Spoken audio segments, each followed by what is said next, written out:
News 18 പൊതുവേദിയിലേക്ക് സ്വാഗതം.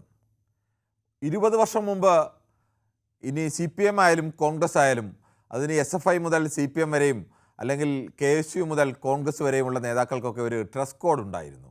കോൺഗ്രസ്സിലാണെങ്കിൽ വെള്ളമുണ്ടും വെള്ള ഷർട്ടും അതൊക്കെല്ലാം ഖദറായിരുന്നുവെങ്കിൽ CPMൽ അങ്ങനെയല്ല, അവർ വെള്ളമുണ്ടും വെള്ള ഷർട്ടും അത് ഖദറായിരിക്കില്ല എന്നുള്ള വ്യത്യാസമാണ് ഉണ്ടായിരുന്നത്. ദീർഘകാലം അങ്ങനെ തന്നെയായിരുന്നു നേതാക്കളെയൊക്കെ മലയാളി കണ്ടുകൊണ്ടിരുന്നത്. അതിനിടയിലാണ് ചില ആളുകളൊക്കെ ഇടയ്ക്ക് വല്ലപ്പോഴുമൊക്കെ ഈ നിറം മാറ്റി പരീക്ഷണങ്ങളൊക്കെ നടത്തിയത്. വല്ലപ്പോഴും ചില നേതാക്കളൊക്കെ പാൻസിലേക്ക് മാറിയ പരീക്ഷണങ്ങളും ഒക്കെ നടന്നു. അപ്പോഴും ഒക്കെ അതൊരു പൊതു സ്വീകാര്യത ഉണ്ടായിരുന്നില്ല.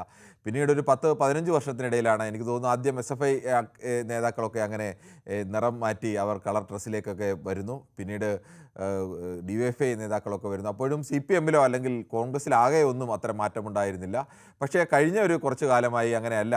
രണ്ട് പാർട്ടിയിലെയും ചെറുപ്പക്കാരെല്ലാം കളർ ഡ്രസ്സ് ഇടുന്നു. അവർ പാൻസ് ഇട്ടും ജീൻസ് ഇട്ടുമൊക്കെ പൊതുവേദിയിലേക്ക് വരുന്നു. MLAമാരും MP മാരും ഒക്കെ ജീൻസ് ഇട്ട് നിൽക്കുന്ന ഒരു MPയോ MLA ഒക്കെ കേരളത്തിൽ ഇപ്പോൾ ഒരു പുതുമയല്ല. അല്ലെങ്കിൽ നല്ല ചുള്ളന്മാരെ പോലെയുള്ള കള്ളി ഷർട്ടൊക്കെ ഇട്ട് നിൽക്കുന്നവരും ഒന്നും പുതുമയല്ല.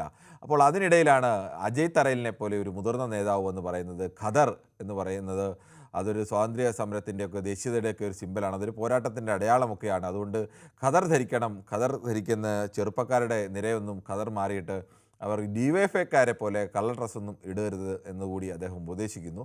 പിന്നാലെ തന്നെ യൂത്ത് കോൺഗ്രസിൽ നിന്നും ശബരിനാഥിൻ്റെ മറുപടി വരുന്നു. ഡ്രസ്സിലല്ല കാര്യം, മനസ്സിലാണ് കാര്യം എന്ന് പറയുന്നു.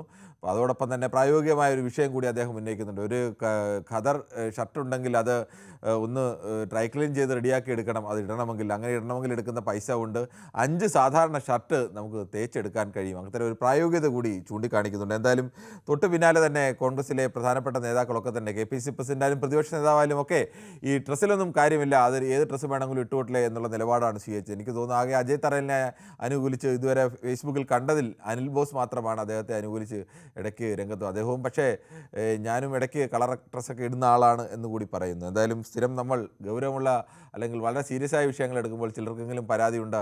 എല്ലാവർക്കും ഒക്കെ അഭിപ്രായം പറയാൻ കഴിയുന്ന കുറച്ചുകൂടി ലളിതമായ വിഷയങ്ങൾ എടുക്കണമെന്ന് ദീർഘകാലമായി കുറേയേറെ പ്രേക്ഷകർ കൂടി ആവശ്യപ്പെടുന്നതാണ്. ഇക്കാര്യത്തിലൊക്കെ അങ്ങനെ രാഷ്ട്രീയമൊന്നും ആഴത്തിൽ അറിയണം എന്നില്ല. ഇതിലൊക്കെ അഭിപ്രായം പറയുന്നതിന് എല്ലാവർക്കും അഭിപ്രായം പറയാൻ കഴിയുന്ന അത്തരമൊരു വിഷയം തന്നെയാണ് നമ്മൾ ഇന്നെടുക്കുന്നത്.